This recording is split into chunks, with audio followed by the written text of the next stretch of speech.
ఔదార్యం, గొప్ప ధైర్యం, అమానుష ప్రవర్తన, సుఖదుఖాలను సమానంగా భావించే మనస్సు గల ఆ చిలుకను చూసి ఇంద్రుడు ఎంతో ఆశ్చర్యపోయాడు.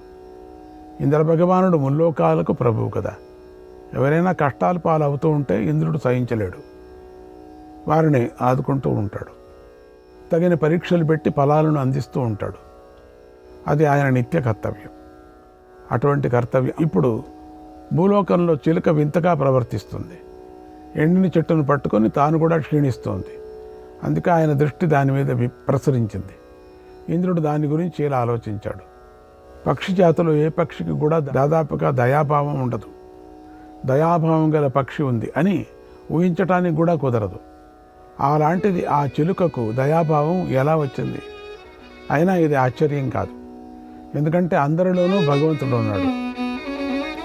ప్రాణినామపి సర్వేషాం ప్రాణినామపి సర్వేషాం సర్వం సర్వత్ర దృశ్యతే సర్వం సర్వత్ర దృశ్యతే. ఎల్లప్పుడూ సకల ప్రాణుల్లోనూ సర్వము సాధ్యమే అని ఇలా ఆలోచించి ఇంద్రుడు ప్రశాంతిని పొందాడు. అయినా ఇంద్రుడికి అసలు చిలుక మనస్సులో ఏముందో తెలుసుకోవాలని అనిపించింది. దేవలోకంలో ఉండలేకపోయాడు. వెంటనే భూలోకాన్ని దిగాడు. బ్రాహ్మణ రూపంలో చిలుక ఉన్న చోటుకు వచ్చి ఇలా అన్నాడు. ఓ పక్షి శ్రేష్ఠ, దక్షుడి మనుమరాలి పేరు శుకి. ఆమె నుంచే పక్షి జాతి పుట్టి వృద్ధి చెందింది. దక్షుడి యొక్క మనుమరాలి పేరు. ఆమె వంశంలో నువ్వు పుట్టావు.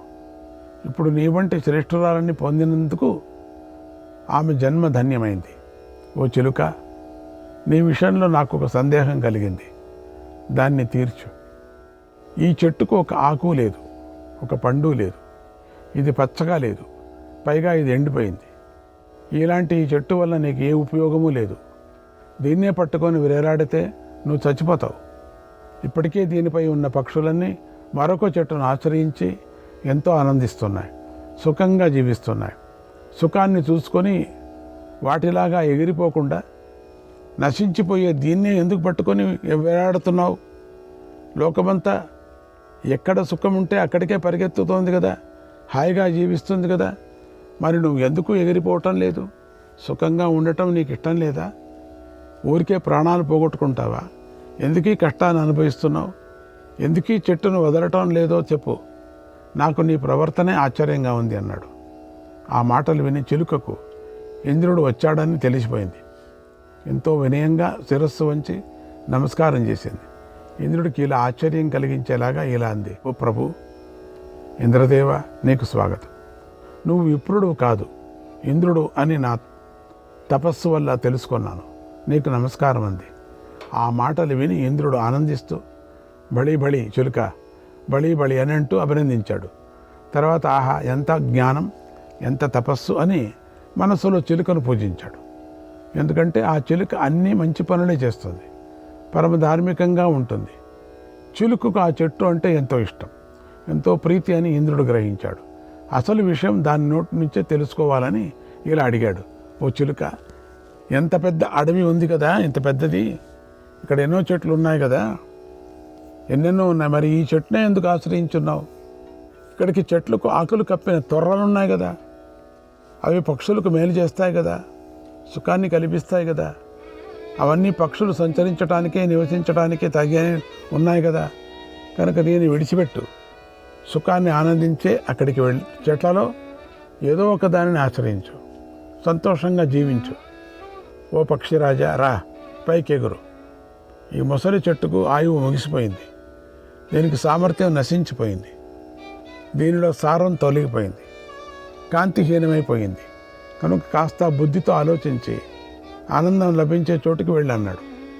అప్పుడు ధర్మాత్మరాలైన ఆ చిలుక ఇంద్రుడి యొక్క ఆ మాటను విని బాధపడింది. పెద్దగా నిట్టూర్చి దీనంగా ఇలా అంది. ఓ ఇంద్ర, దైవాన్ని అతిక్రమించలేము. నువ్వు ఆనందం గురించి, సుఖం గురించి మంచి ప్రశ్న వేశావు. నీ ఈ ప్రశ్నకు నేను సమాధానాన్ని చెబుతున్నాను, విను.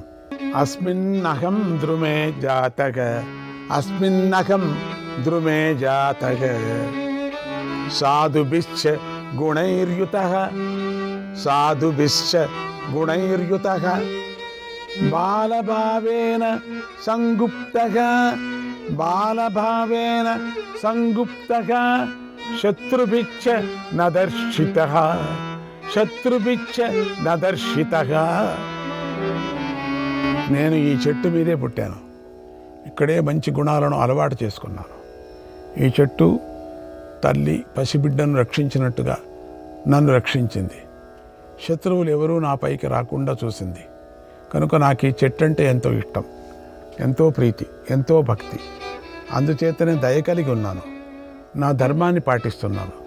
అందుచేత నేను దీన్ని విడిచి ఎక్కడికి వెళ్ళలేను. ఓ దేవా, నన్ను రక్షించిన చెట్టును నేను విడిచకుండా కట్ట సమయంలో దీనితోనే ఉండి దీని మేలు కోరుకోవటం నా బాధ్యత, నా ధర్మం. అందుచేత నాపైన దయ చూపించకు. ఇది నాలోని మంచి ఆలోచన, దీన్ని విఫలం చెయ్యకు.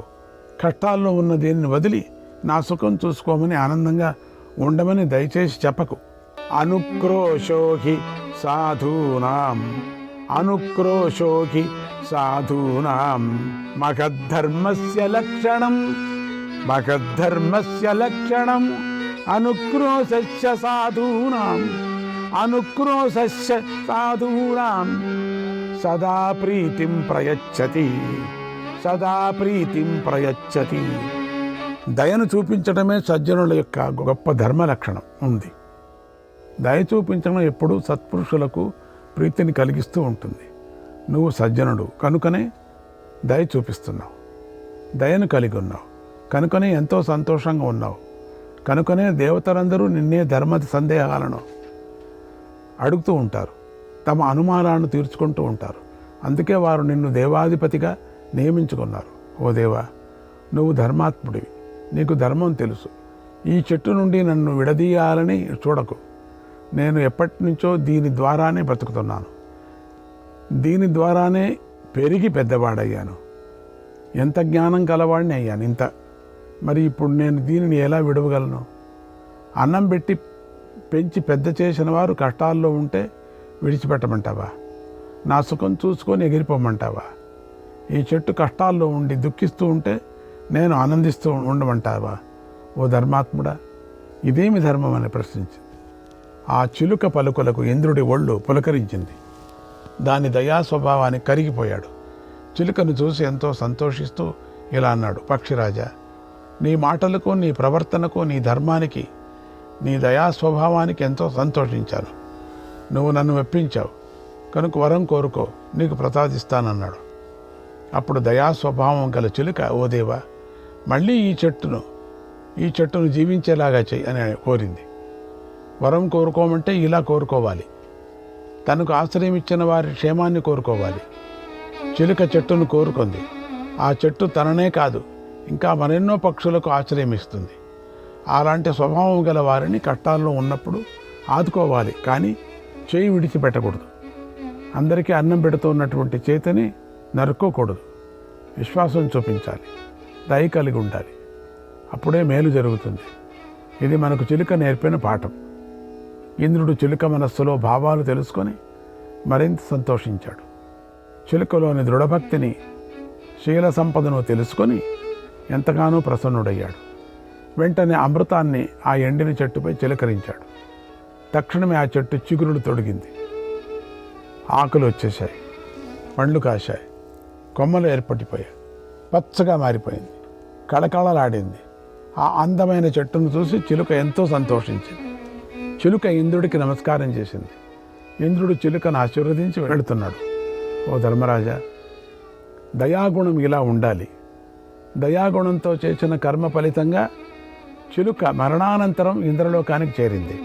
ఏవమేవ మనుష్యేంద్ర ఏవమేవ మనుష్యేంద్ర భక్తిమంతం సమాశ్రితః భక్తిమంతం సమాశ్రితః సర్వార్థ సిద్ధిం లభతే సర్వార్థ సిద్ధిం లభతే సుఖం ప్రాప్య యథా ద్రుమః సుఖం ప్రాప్య యథా ద్రుమః.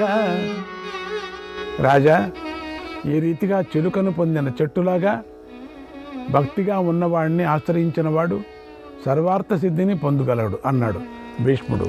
శ్రీకృష్ణాయ పరమాత్మనే నమః. 6వ అధ్యాయం. ధర్మరాజు భీష్ముడిని ఇలా అడిగాడు, ఓ పితామహ, దైవం పురుష ప్రయత్నం అనేటువంటి ఈ రెండిటిలో ఏది గొప్పది అని అడిగాడు. భీష్ముడు ఇలా చెప్తున్నాడు, ఓ ధర్మరాజా, మంచి ప్రశ్న వేశావు. పూర్వం వశిష్ఠుడికి బ్రహ్మదేవుడికి మధ్య ఈ విషయంలో ఒక సంవాదం జరిగింది. అది చాలా ప్రాచీనమైనది. దాన్ని అందరూ ఉదాహరణగా చెబుతూ ఉంటారు. దీన్ని చెబుతున్నాను విను. ఒకనాడు వశిష్ఠ మహర్షి బ్రహ్మదేవుడి వద్దకు వెళ్ళి నమస్కారం చేసి ఇలా అడిగాడు, ఓ దేవా, దైవం మానుషం అనే ఈ 2 కర్మలలో ఏది గొప్పది అని అడిగాడు. అప్పుడు బ్రహ్మదేవుడు మాట్లాడిన మాట అర్థవంతంగా ఉంది, చక్కగా ఉంది, తర్కంతో కూడి ఉంది. ఆయన ఇలా అన్నాడు, ఓ మహర్షి, బీజం నుండి మొలక వస్తుంది, మొలక నుండి ఆకు వస్తుంది, ఆకు నుండి కాడలు, కాడల నుండి కాండం వస్తాయి, కాండం నుండి పుష్పం, పుష్పం నుండి ఫలం వస్తాయి, ఫలం నుండి గింజ వస్తుంది, తర్వాత గింజ కూడా ఉపయోగపడుతుంది. అది ఎప్పుడూ నిరర్థకం కాదు. నా బీజం జాయతే కించిత్, నా బీజం జాయతే కించిత్, న బీజేన వినా ఫలం, న బీజేన వినా ఫలం, బీజాత్ బీజం ప్రభవతి, బీజాత్ బీజం ప్రభవతి, బీజదేవ ఫలం స్మృతం, బీజదేవ ఫలం స్మృతం. బీజం లేకుండా ఏది మొలవదు, బీజం లేకపోతే ఫలం ఉండదు. గింజ నుండి గింజ పడుతుంది, గింజ నుండే ఫలం కూడా వస్తుంది. యాదృశం వపతే బీజం, యాదృశం వపతే బీజం, క్షేత్రమాసాద్య కర్షకః, క్షేత్రమాసాద్య కర్షకః, సుకృతే తే దుష్కృతే వాపి, సుకృతే తే దుష్కృతే వాపి, తాదృశం లభతే ఫలం, తాదృశం లభతే ఫలం. రైతు పొలంలో ఏ గింజ నాటితే అలాంటి ఫలితాన్ని పొందుతాడు. అలాగే మంచి చేసినా చెడు చేసినా అలాంటి ఫలితమే వస్తుంది. యథా బీజం వినా క్షేత్రం, యథా బీజం వినా క్షేత్రం, ఉక్తం భవతి నిష్ఫలం, ఉక్తం భవతి నిష్ఫలం, తథా పురుషకారేణ వినా దైవం న సిద్ధ్యతి, వినా దైవం న సిద్ధ్యతి. గింజైనా సరే పొలంలో నాటాలి, నాటకపోతే ఫలితాన్ని ఇవ్వలేదు. అలాగే పురుష ప్రయత్నం లేకుండా దైవం కూడా సిద్ధించదు. అందుచేత దైవము పురుష ప్రయత్నాలతో ఈ విషయాన్ని చక్కగా గమనించు. పురుష ప్రయత్నం క్షేత్రం అయి ఉంది, దైవం బీజ అయి ఉంది. ఈ క్షేత్ర బీజ సంయోగం జరిగినప్పుడే సస్య సమృద్ధి ఉంటుంది, ఫలం లభిస్తుంది. అందుచేత దైవం పురుష ప్రయత్నం 2 అవసరమే. పని చేసిన వాడు అది మంచి పని అయినా చెడ్డ పని అయినా సరే లభించే ఫలితాన్ని తానే అనుభవిస్తాడు. ఇది లోకంలో చక్కగా కళ్ళకు కనిపిస్తూ ఉంటుంది. శుభకర్మ ద్వారా సుఖం లభిస్తుంది, పాపకర్మ ద్వారా దుఃఖం లభిస్తుంది. ఏ పని చేస్తే అదే ఫలితం ఇస్తుంది. ఏ పని చేయని దానికి ఏ అనుభవం ఉండదు. పని చేసేవాడు ఎప్పుడూ అదృష్టాన్ని బట్టే కీర్తిని పొందుతాడు. పని చేయని వాడు భ్రష్టుడే పుండు మీద కారం చల్లినట్టు దుఃఖాన్ని అనుభవిస్తాడు. తపస్సు ద్వారా రూప సౌభాగ్యం లభిస్తుంది, చక్కని వ్యక్తిత్వం లభిస్తుంది, వివిధ రత్నాలు సంపదలు లభిస్తాయి. ఇలా కర్మ ద్వారా అన్నిటినీ పొందవచ్చు. అంతేగాని అదృష్టాన్నే నమ్ముకొని అన్నీ నా దగ్గరికే వస్తాయిలే, అందరూ నా వద్దకు వచ్చి చేస్తారు ఇస్తారులే అనుకుంటూ ఏ పని చెయ్యని వాడు ఏమీ పొందలేడు. కనుక పురుష ప్రయత్నం చేయాలి. చేస్తేనే స్వర్గము భోగము నిష్ట బుద్ధి కలిగి ఉండటం ఇవన్నీ లభిస్తాయి. జ్యోతింషి త్రిదశ నాగాగ, జ్యోతింషి త్రిదశ నాగాగ, యక్షా చంద్రార్క మారుతాగ, సర్వం పురుషకారేణ, సర్వం పురుషకారేణ, మానుష్యాత్ దేవతాం గతాగ, మానుష్యాత్ దేవతాం గతాగ.